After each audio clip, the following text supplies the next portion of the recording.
오늘 저희들 함께 보실 하나님 말씀은 시편 119편 97절에서 104절입니다. 내가 주의 법을 어찌 그리 사랑하는지요. 내가 그것을 종일 작은 소리로 읊조리나이다. 주의 계명들이 항상 나와 함께하므로 그것들이 나를 원수보다 지혜롭게 하나이다. 내가 주의 증거들을 늘 읊조림으로 나의 명철함이 나의 모든 스승보다 나으며 주의 법도들을 지킴으로 나의 명철함이 노인보다 나으니이다. 내가 주의 말씀을 지키려고 발을 금하여 모든 악한 길로 가지 아니하였사오며 주께서 나를 가르치셨으므로 내가 주의 규례들에서 떠나지 아니하였나이다. 주의 말씀의 맛이 내게 어찌 그리 단지요. 내 입의 꿀보다 더 다니이다. 주의 법도들로 말미암아 내가 명철하게 되었으므로 모든 거짓 행위를 미워하나이다. 오늘 본문 말씀을 자세히 묵상해 보면 특징이 있습니다. 그것은 하나님의 법을 사랑한다는 것입니다. 하나님의 법을 무서워하는 게 아닙니다. 하나님의 법에 끌려가는 게 아닙니다. 하나님의 법을 사랑해서 사랑하기 때문에 종일 묵상하는 겁니다. 종일 묵상입니다. 그럼 묵상이 뭡니까? 성경을 읽는 동안에 이 성경을 통해서 내게 말씀하시는 분을 만나야 되는 겁니다. 이게 묵상입니다. 이걸 잊지 말아야 합니다. 말씀을 되씹고 되씹어서 정말 주님이 말씀하시는 것이 무엇인지 말씀하시는 그분을 이 말씀 가운데 만나는 겁니다. 하나님의 말씀은 그냥 책이 아닙니다. 그냥 활자가 아니라는 겁니다. 하나님의 말씀이에요. 하나님의 편지입니다. 우리가 이것을 읽으면서 주님을 보는 거예요. 십자가를 바라보는 거예요. 아, 좋으신 하나님, 나의 아버지, 그분을 생각하고 또 만나는 겁니다. 하나님을 사랑하는 마음으로 성경을 읽어야 합니다. 그래서 신학자 칼바르트는 이렇게 말했습니다. 그의 말씀론에서 이런 말을 했어요. 말씀은 하나님의 언어이다. 하나님의 언어, 하나님의 말씀이다. 하나님이 친히 말씀하고 계시다. 이 말씀은 하나님의 행위 그 자체다. 역사 속에서 이 많은 사건 속에서 하나님이 내게 말씀하고 계시다. 이 말씀은 신비롭다. 말씀을 읽어가는 동안 하나님을 만나고 하나님을 만나는 순간 기적이 나타난다. 이렇게 말했습니다. 우리는 말씀을 깊이 묵상할 때 신비로운 하나님의 은혜를 경험하고 그 능력을 체험할 수 있습니다. 예수께서 갈릴리 바닷가에 가시다가 밤새껏 물고기 한 마리 못 잡는 베드로를 향해서 말씀하십니다. 목수가 어부에게 말을 합니다. 깊은 데 가서 그물을 던져라. 이건 말도 안 되는 거예요. 밤새껏 베드로가 해봤어요. 이것이 안 될 게 뻔한데 예수님이 말씀하십니다. 깊은 데로 가서 그물을 내려라. 이게 말씀인 겁니다. 여기에 무슨 해석이 또 필요합니까? 무슨 지적, 무슨 비판이 필요합니까? 따지자면 말도 안 되는 거예요. 어떻게 목수가 어부에게 이래라 저래라 할 수 있습니까? 그러나 주님이 말씀하시니 베드로가 이렇게 말합니다. 그저 말씀하시니 말씀에 의지해서 그물을 내리리다. 저는 거기다가 몇 가지를 첨부하고 싶어요. 아마 베드로가 이렇게 하지 않았을까 싶어요. 못 잡을 건 뻔하지만 주님이 말씀하시니 주님의 체면을 봐서 그물을 내리겠습니다. 이러고 그물을 던진 거죠. 그렇게 했더니 어떻게 됩니까? 말씀대로 했더니 우리가 잘 아는 것처럼 가득 잡은 거예요. 여러분, 이게 말씀이에요. 자, 세관에 앉아있는 사람을 지나가다 말고 예수님이 딱 쳐다보고 말씀하십니다. 나를 쫓으라. 여기서 마태가 지적으로 비판하겠습니까? 저는 세리입니다. 당신이 나를 언제 한다고 쫓으라 말을 하는 겁니까? 그러나 성경은 그렇지가 않아요. 주님이 말씀하시니까 그냥 쫓은 거예요. 쫓으라고 하니까 쫓아옵니다. 이게 말씀이라는 거예요.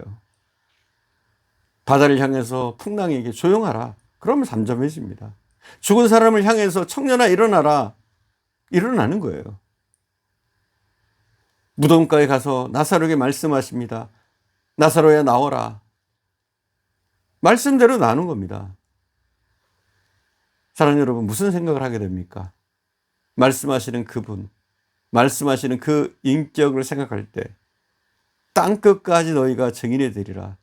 내가 너희와 항상 함께 있으리라 말씀하십니다. 그대로 받고 그 말씀하시는 분을 바라보고 말씀하시는 분을 향해서 마음을 여는 것, 이것이 바로 묵상입니다. 성경을 읽으면서 말씀을 받아야 하고 말씀하시는 분을 생각해야 합니다. 사랑하는 마음으로, 반가운 마음으로 인격과 인격의 만남의 관계를 생각하면서 그 얼굴을 쳐다보면서 귀를 기울이면서 읽어야 합니다. 그런 중심으로 우리가 말씀을 댄다면 말씀 가운데 역사하시는 그 하나님의 음성을, 말씀하심을 들을 수 있습니다. 어떤 어린아이가 엄마에게 한마디 했습니다. 엄마 저 탁자 위에 있는 저 책은 무슨 책이야? 먼지가 뽀얗게 앉았는데.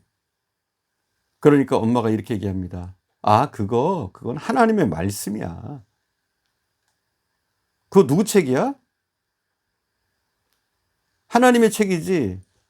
그러니까 어린애가 하는 말이, 하나님의 책이면 하나님께 돌려드려야지. 왜 저기다 그렇게 놔둬? 여러분, 성경을 열어봐야죠. 읽어야죠. 묵상해야죠. 적어도 우리가 크리스찬이라면, 주님을 사랑한다면 주님의 음성이 담긴, 주님이 사랑하신다고 하는 그 메시지가 담긴 말씀을 읽어야 됩니다. 깊이 있게 읽어야 돼요. 이렇게 묵상할 때 하나님이 보입니다. 예수 그리스도를 느낄 수가 있습니다. 그 깊은 사랑을 느끼게 되는 겁니다. 그래서 오늘 성경은 말합니다. 나로 지혜롭게 합니다. 나로 명철하게 합니다. 나로 진실하게 합니다. 나로 모든 시험을 이길 수 있게 합니다. 뭐가요? 말씀이요. 예수님이 광야에서 마귀에게 시험을 받으실 때 개인 설명이 없습니다. 다 말씀으로 말씀하십니다. 사람이 떡으로만 사는 것이 아니요, 이렇게 말씀으로 마귀의 시험을 물리칩니다. 주 너희 하나님만 섬기라. 성경을 그대로 인용합니다. 성경 말씀으로 그대로 대답합니다. 오늘 성경은 말합니다. 꿀송이보다 더 달다. 여러분, 말씀이 정말 꿀송이보다 더 다십니까? 사실 이 꿀송이보다 더 달다는 이 말은 역사적인 배경이 있는 겁니다. 옛날에 아주 옛날에 돌로 만든 흙판이 있었어요. 흙판에다 성경을 몇 절 써놓고 외우게 합니다. 꿀과 밀가루를 섞어서 그것으로 글을 쓴 겁니다. 벽에 돌에다가 그것으로 율법을 써놓고서 다 외우면, 다 외운 다음에 그것을 딱 떼어서 과자처럼 입에다 넣어줬대요. 애들이 다 외우고 나면은 그 꿀로 만든 과자를 하나씩 얻어먹을 수가 있었습니다. 진리의 말씀을 깨닫고 보면 말씀의 진리는 그 꿀송이보다 더 단 것입니다. 여러분, 말씀을 어느 정도 사랑하십니까? 내가 말씀을 보는 게 아니고 말씀이 내게 말씀하시고 이 말씀을 통해서 하나님의 능력을 내가 체험하는 것, 이것이 바로 그리스도인의 삶입니다. 사랑하는 여러분, 할 수만 있던 말씀을 가까이 하십시오. 그리고 읽으십시오. 읽는 것으로 끝나는 것이 아니라 묵상하십시오. 또 가능하시다면 좋은 말씀은 암송하십시오. 그럼 여러분의 삶에 영적인 능력이 나타나고 은혜가 더욱더 충만해질 줄 믿습니다. 기도하겠습니다. 하나님의 말씀은 내게 꿀송이처럼 더 단 줄 믿습니다. 이 말씀으로 주님과 교제하게 하시고 이 말씀 속에서 주님의 살아계심을 경험하게 하시며 말씀을 통해서 말씀하시는 주님의 사랑을 깨닫게 하시기를 원합니다. 말씀을 통해 주님과 온전한 교제가 우리 가운데 이루어지게 하옵소서. 우리가 단순히 활자로 된 이 글들을 읽고 끝나는 것이 아니라 이 속에서 주님이 무엇을 말씀하시는지, 내게 무엇을 하시기를 원하시는지 그 주님을 만날 수 있도록, 우리가 깊은 묵상을 통해서 주님과 온전한 교제로 나갈 수 있도록 은혜를 내려주옵소서. 오늘도 함께 하신 주님께 감사드리며 우리 구주 예수님의 이름으로 기도드립니다. 아멘.